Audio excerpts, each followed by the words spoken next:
Hello Capricorn, Sun, Moon, Rising, and Venus signs. Kamusta kayo? Sana po'y nasa mabuti kayong kalagayan. Welcome back po sa Star Tarot. At kung bago kayo rito, welcome din po kayo. Please subscribe, like, share my videos, and leave me a comment kung naka-resonate kayo. So, first card ninyo, Capricorn, is home. Sabi dito, appreciate comfort and sense of belonging. Ayan. So, baka nasa sarili mo kayong tahanan sa ngayon. O pwedeng bihira lang kayo makauwi, no? Sa bahay nyo. Kaya, parang ngayon, na-miss ninyo masyado yung bahay ninyo.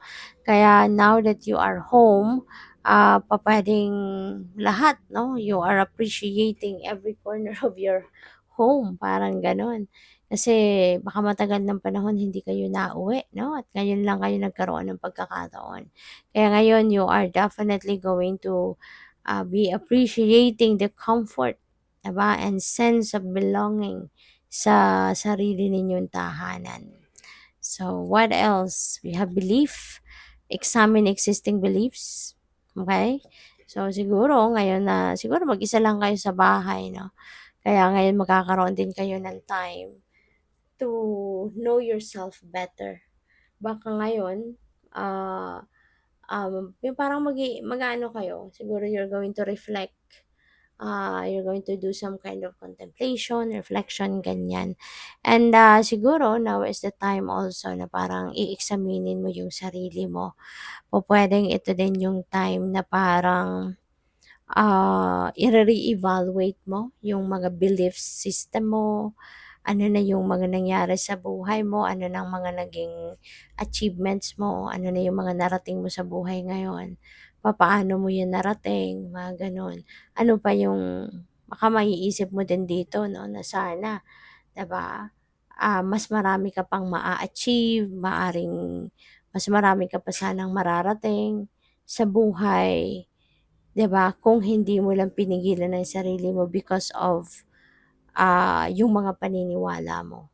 Maaaring may mga pinaniniwalaan ka na imbes na makatulong sa'yo, na umasenso ka kaagad, umangat sa buhay kaagad, parang siya pa yung naging dahilan para pigilan ka, 'di ba? Maaaring yun ang mga paniniwalang nag-prevent sa'yo from becoming successful, 'di ba? So, maaaring may mga ganong ganap. Kaya ngayon, yun, mabuti na i-examinin mo yung sarili mo. So, we have leisure. Ayan. So, perfect timing ito kung lalo-lalo na kung nakabakasyon ka nga. Nasa bahay ka, 'di ba? So, it's about time, no, to do some kind of playfulness, 'di ba? Be playful sa ngayon as long as you are safe. Have fun, 'di ba? Siguro kailangan mo din ngayon ng pahinga, kailangan mo din ng ah aside from pagninilay-nilay, siyempre kailangan mo din na makipag-bonding ka, 'di ba? Mag-socialize ka. Kasi kailangan din natin 'yun, maaaring busy-busy ka din sa trabaho mo, sa mga ginagawa mo, 'di ba? So ngayon, perfect timing, 'no, na kung kunyari nakabakasyon ka, naka-day off ka, or naka-holidays ka, 'di ba? So do something fun, 'di ba? Para mag-enjoy ka naman at hindi puro obligasyon, responsibility, or trabaho yung iniisip ninyo. So we have zoom in. The answer is there if you look closer. Ayan. Sometimes kasi advance tayo mag-isip, di ba, Capricorn? Masyadong advance mag-isip, malayo agad ang nararating ng isip, di ba? Tapos yun pala, mas kapag mag-focus ka lang pala sa kung anong anong iniisip mo, anong pinoproblema mo, 'di ba? Kung titignan mo lang pala yung harap mo nandiya-diyan na, 'di ba? Parang yung nandiya-diyan na yung sagot, nandiya-diyan na solusyon. Minsan nasa tip na lang ng ilong natin, hindi pa natin nakikita, hindi ba? Kaya maaaring gano'n ang sitwasyon sa inyo dito. Baka masyado naman kayo nag-o-overthink, 'di ba? Pero kung titignan ninyo talaga ang totoong sitwasyon ninyo, yung sagot sa tanong mo nandiya-diyan na lang din, eh. Yung solusyon sa problema mo, it's just right before your eyes, 'di ba? So, what else? We have reflection. Ayan. So, talagang ano kayo ngayon, you will be doing some kind of reflection. So feeling ko, ano nga kayo, naka-rest, siguro rest day ninyo ngayon sa trabaho. Kaya gagamitin mo na yung pagkakataon na to para kayo makapagmuni-muni, makapagnilay-nilay, makapagkamusta sa inyong sarili. So go for it. Okay? So, healthy choices. Choose wisely. Okay? Advice ito sa inyo, lalo-lalo na pagdating sa nutrition ninyo, pagdating sa klase ng pagkain ano, na kinakain ninyo. Be careful with what you eat. Okay? Uh, be conscious no, of what you put in your body. Pagkain, inumin, kahit mga supplements, hindi naman lahat ng supplements kailangan ninyo.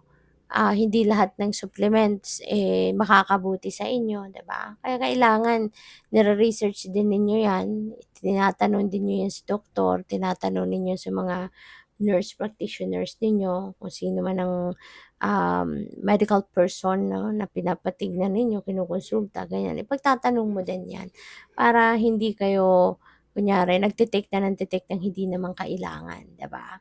So yun, make healthy choices, okay? Choose wisely on what kind of food and drinks that you take.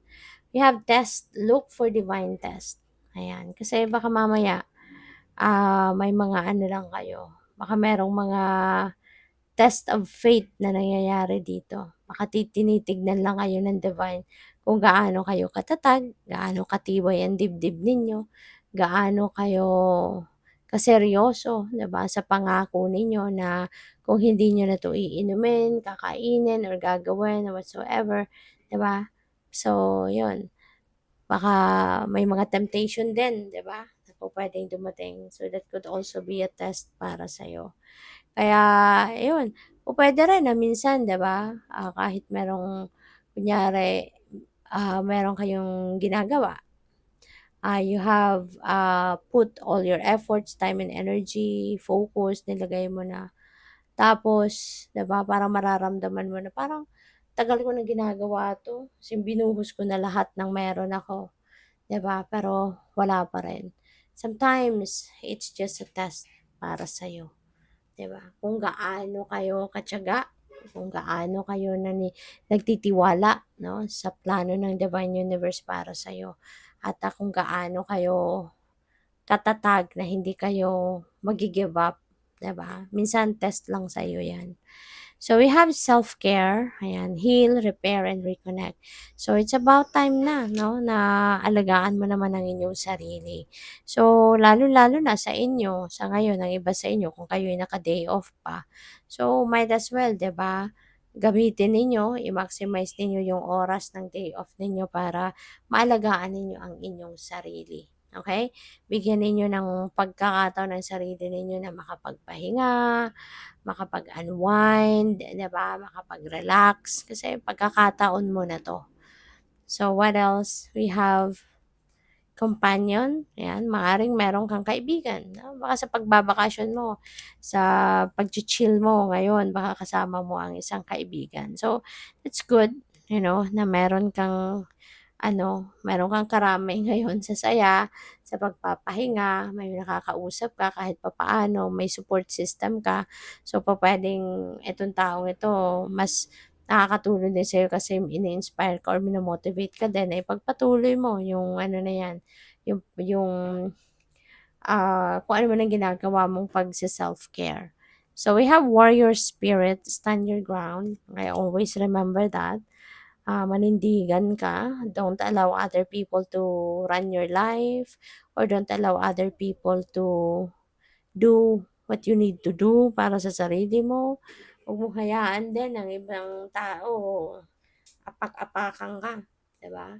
So, yun, stand your ground, stand for what you believe in, at ang mahalaga diyan 'no, choose life in your own terms kasi buhay mo 'yan, eh. Huwag kang susunod-sunod na lamang sa kung kanino man. Okay? Good luck. Thank you for watching. Love and light. Namaste.